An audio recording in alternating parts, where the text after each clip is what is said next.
नमस्कार, म हर्कबहादुर लामगादे रोहित हजुरहरूको बीच आजको दिन आमा छोराको वार्तालाप श्रृङ्खला 10 लिएर म उपस्थित भएको छु।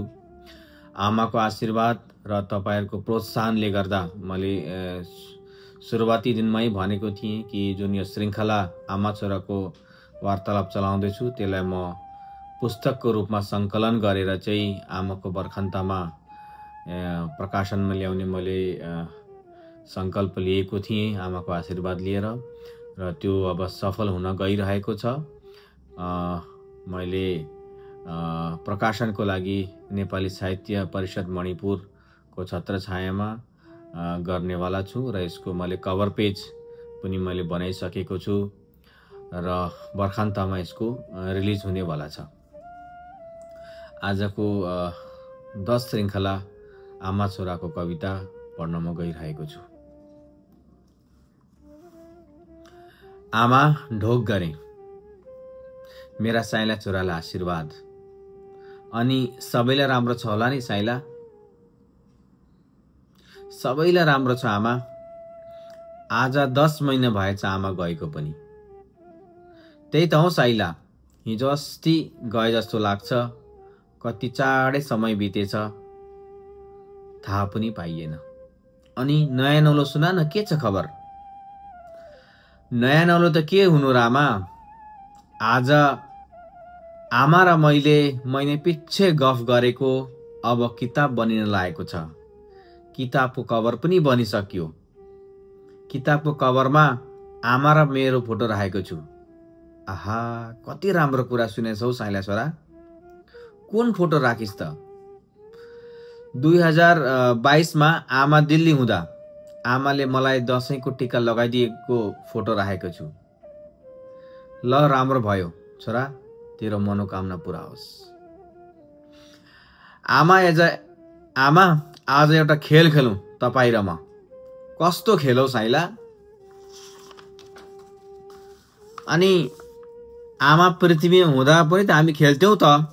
मैले प्रश्न गर्ने अनि आमाले उत्तर दिने। आजकलको डिजिटल युगमा यसलाई पोडकास्ट भनिन्छ। ए त्यो बेला तैँले भिडियो पनि बनाएको थिइस् नि मेरो।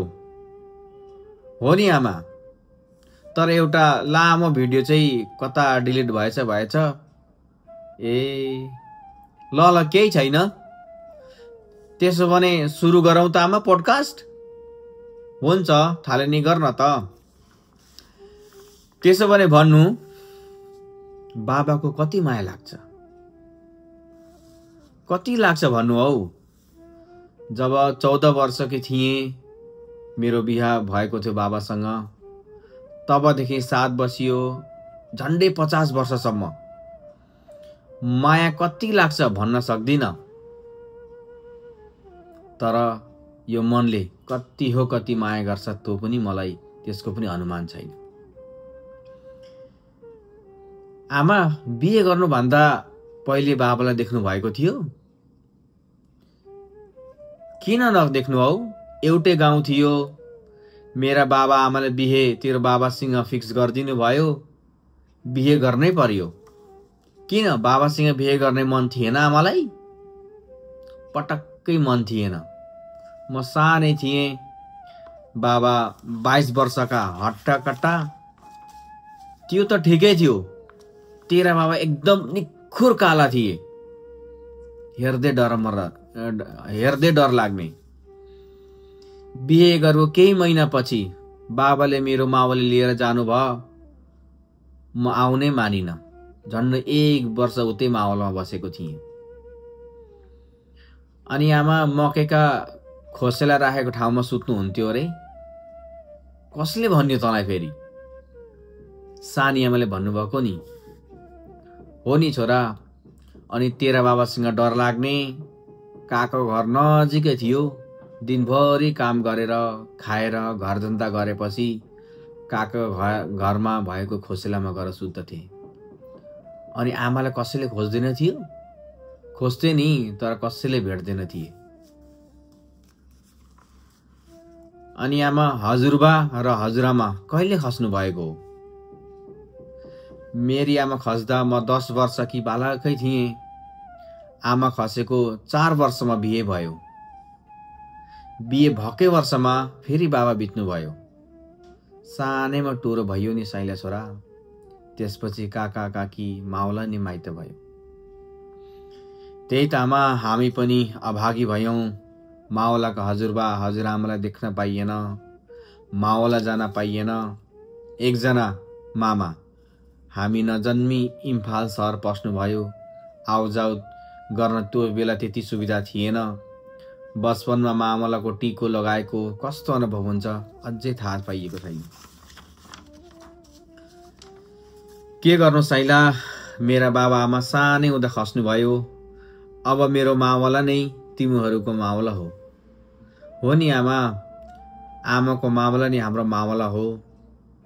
आमाका दाजु हाम्रा मामा त हुनुहुन्छ नि, तर के गर्ने, केही वर्ष अगाडि विश्वासी हुनुभयो। दसैँमा टिका थाप्ने सुख अझै पाइएको छैन मामाहरूबाट। अब बिस्मत मार्नु हुँदैन छोरा। जीवनमा जे हुनु छ त्यो भएरै छाड्छ। ती कारण जे छन् त्यसमा सन्तोष राख्नु पर्यो। अनि आमा पुखो हुँदा कति दुःख गर्नु पर्थ्यो। त्यसलाई दुःख के भन्नु र साइला। गरी खाना कति काम गर्नु पर्थ्यो त्यसरी चाहिँ सोध्न। त प्रश्नै गल्ती सोध्छस्। सुन, अब बिहान 4 बजी उठ्थे, थला भकरा गरेर घाँस काटेर ल्यायो, घरको काम गरो, अनि मेलापात लागो। बेलुका आएर थानको मुनको भात सब्जी, अनि जाँतो पिस्ने हो कि धान कुट्ने हो कि त्यति मात्रै भए हुन्थ्यो नि। काकाको नानी स्याहार्नु पर्यो, खिलाउनु पर्यो, पिलाउनु पर्यो। जाँतो ढिकी कुटेर सुत्दा 10 या 11 बजेको हुन्थ्यो। बुहारी हुनु, आमा हुनु सजिलो छैन नि छैन छोरा। त्यही त हो आमा, कति कष्ट थियो है पहिलेको जमानामा। यसलाई कष्ट भनिँदैन छोरा। यो जीवन जिउने कर्म हो। यति नगरी जीवन कसरी निर्वाह हुन्छ र। अब अर्को प्रश्न आमा, आमालाई छोराछोरी मध्ये कसले धेरै काम सघाउँथ्यो। तेरो जेठो दाजु राजेशले बाबालाई खेतीपातीमा सघाउँथ्यो। अलिक ठुलो हुँदै पढ्न 4,000मा हजुरबा घर आयो। अब तेरी ठुली दिदी र सानी दिदीले चाहिँ प्रदीप, तँलाई, रमेशलाई, हेमा, मेना बहिनीहरूलाई हुर्काएका हुन्। मेलापातदेखि भाइ बिना हेर्ने, गाईबस्तु हेर्ने सबै गर्थे। प्रदीपले खेतको काम गरियो, घरभित्र गर्न अलिक रुचाउँदैन थियो। त सबैतिर ठिक थिइस्। गाईबस्तु हेर्न, खेतदेखि भात पकाउने, घर लिप्नेदेखि लिएर पानी बोक्नेसम्म सबै गर्थिस्। तँलाई थाहा नै छ त, तँलाई साइली बुहारी किन भन्थे सबैले। सम्झना छ नि आमा। अब माइली दिदीको बिहेपछि आमाको हात भाँच्चे जस्तो भयो। मैले दिदीको स्थान लिने हुँदा सबै काम गरेँ नि मैले पनि। त्यही भएर पनि होला आमाको प्यारो भएको। साँच्चै आमाको प्यारो थिए नि आमा। हो नि साइला। लु भन्नु त आमा, 9 जना छोराछोरीमा धेरै माया कसको लाग्छ। यो कस्तो प्रश्न गर्छ है यो फेरि। त भन्, नातिको माया लाग्छ कि नातिनीको माया लाग्छ। लौ आमाले उल्टै फसाउनु भयो मलाई त। अनि मेरा लागि पनि त त्यस्तै हो। तर मेरा मसिना छोरी हेमा, मिना र मधुको धेरै याद लाग्छ छोरा। छोराछोरीको माया त सबै हमेसै बराबर लाग्छ। आमाको जीवनमा पछि गएर केही कुरा बिग्रेका ठिक गर्नु पर्दा के ठिक गर्नुहुन्छ आमा। बडो गम्भीर प्रश्न गरिस् त साइला। पहिले म मेरा बाबा आमालाई चाँडै मर्न दिन्न। चुरुट पिउने बानी पनि गर्दिन। मेरा जेठा दाजु माइली छोरीलाई विश्वासी तिर पनि जान दिन। अरू त सबै राम्रो थियो जीवनमा। अरू केहीमा मलाई विस्मत छैन। मूल घरमा निकै वर्ष बस्नुभयो। काकीहरूसँग कहिले झगडा भएको थियो आमा? के झगडा गर्थे र म? बाज्ने काम कहिले गरिनँ मैले। म सिधा मान्छे, मसँग बाज्नेवाला कुरा कसैले गर्दैन थिए। बिहेपछि सबै आफ्नो आफ्नो गरी खान लागे। सबै देवर देवरानीसँग हाँसी खुसी बसियो। दिदी बहिनी जस्तै गरी हामी पाँचै जेठी देवरानी बसेका हौं। आमा, अब यो अन्तिम प्रश्न। आमालाई बिमार नलागेको भए के हुन्थ्यो होला अहिले? यो प्रश्न सही छैन साइला। पृथ्वीमा जन्मेपछि मान्छे त्यहाँ स्थायी रूपमा हुँदैन। मृत्यु त सत्य अटल हो। जन्मिनु अघि नै मृत्युको समय भावीले लेखिसकेका हुन्छन्। छिटो र ढिलोको कुरा त हो। यो बिमार त मेरो एउटा निमित्त मात्र थियो। मैले जे जति बिताएँ, अब म सन्तोष हुनतिर लागिरहेको छु। त्यही पनि आमा, हामीलाई चाहिँ आमाको लामो उमेर भएको भए चाहिँ खुसी लाग्थ्यो भन्ने मात्र कुरा हो नि त। आमा, सीमा बहिनीले पनि अस्तिका दिन भान्जीलाई जन्म दिए है। आहा, कति खुसीको कुरा सुनायो हौ। मेरो आशीर्वाद, माया र सम्झना सीमा छोरीलाई, ज्वाइँलाई, साइला देवर र साइला पनि मेरो बधाई छ है।